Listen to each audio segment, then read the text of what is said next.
Hello everyone, welcome back to the channel. Musa Gaming here, and today I actually just wanted to go ahead and share some of the key reports that I actually got from using Whoa Arthur, which is probably the strongest march in the game at the very moment.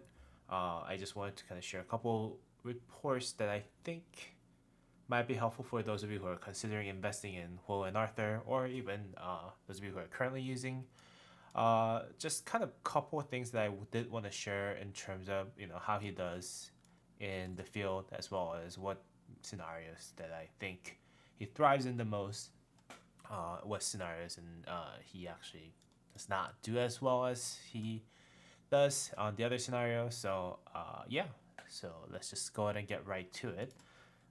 Just before we begin, I'm going to share what I'm using for my Whoa Arthur. So I'm currently using Whoa with my best calf set, which is basically this. I'm looking to actually upgrade my helmet to Iconic 4 towards the end of this KVK. And if we actually do win the KVK and capture Zig and all that, I'll probably look into Iconic 5, the Sacred Dominion. But that's just beside the point. And Woe and Arthur. Where is Arthur? Oh, Arthur. And Poe is currently also using the wedge formation that I have. Has pretty good armaments as well. And let's just take a look at a couple of reports that I actually did today.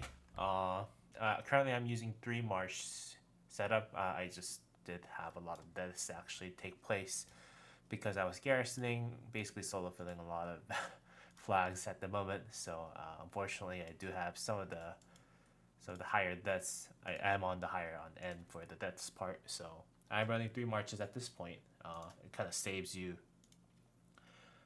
some resources as well as everything else. And I don't really have spare. I don't really have enough troops, I believe, to actually run 2 calves at the moment with 400k unit capacity. But with that said, yeah, let's just go ahead and jump right into some of the reports that I actually got.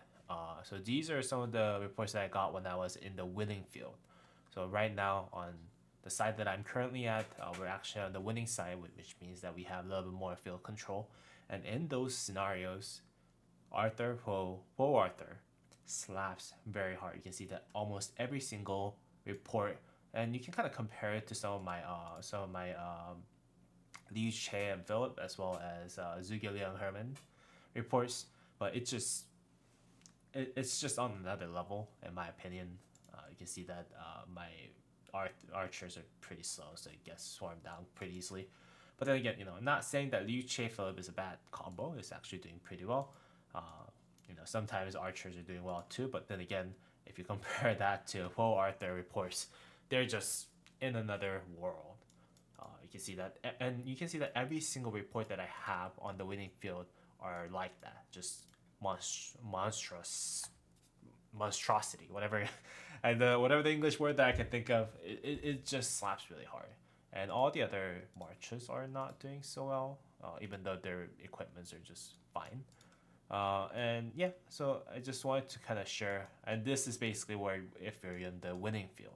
If you're in the losing field, though, let's say well, this is actually, I was just going AFK, so it's not really helpful. And this is just me trying to walk to fill a garrison. If you're on the losing field, it is a little tougher for you to actually get as good of a trade. But then again, you, I think you still can almost always trade positive just because of how fast cavalry marches are, even on the losing field. So this is 4 hours, 3 hours ago. This is when I was on the losing field side of things. And there are some times that I do get swarmed a little too early, and then I get actually slapped pretty hard. But then again, there are some times that I actually do much better. So I think at the end of the day, if you're on the losing field, you can trade about 200%, 300% positive. If you're not going AFK, that is like how I was on some of the other reports. But then again, if you're on the winning field, it just is absurd how much kill point that you can print with Poe and Arthur. 500%, 1000%, 400%, 700%, and 700%, 1500%. All right, well, again, I just wanted to share a little bit of what I was feeling. I just thought it was a good idea because probably a lot of people are very interested in this new commander Arthur.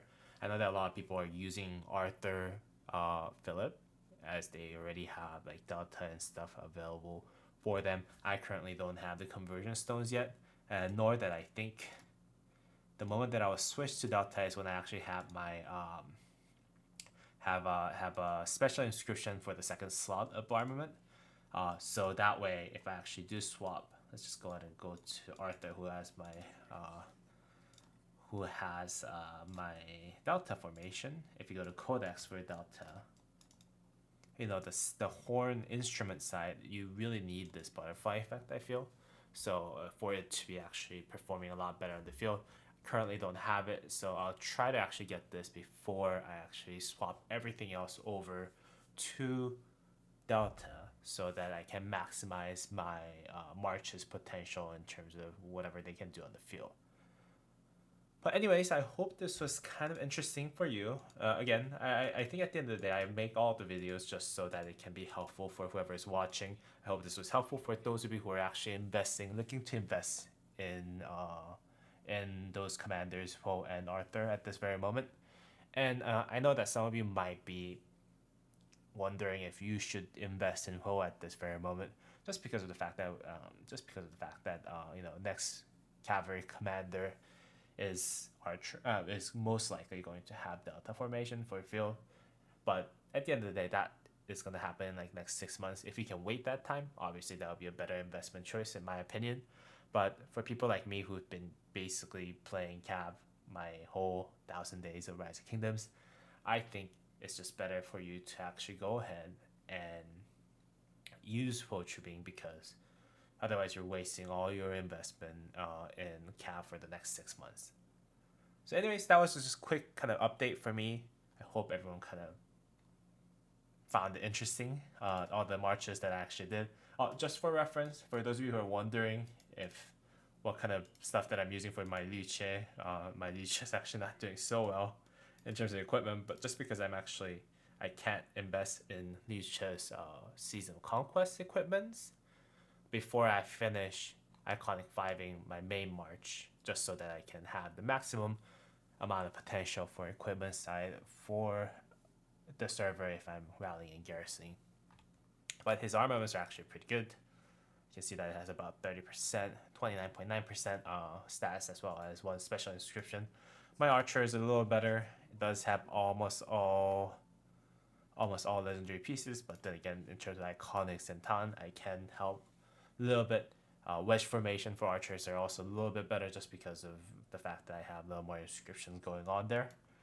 But then again, those two marches are far less performing far worse than whatever I have for Arthur.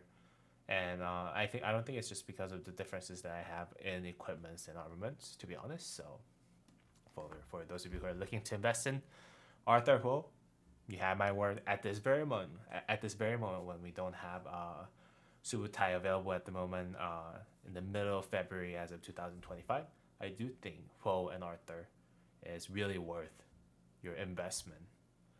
If you're maining Cav, or even if you're not maining Cav, if you want to actually have a very strong field, this is probably the strongest field that you have available at this moment for the game. All right, well, hopefully that was helpful for you. I hope you have a great rest of your day. I'll see you on the next video.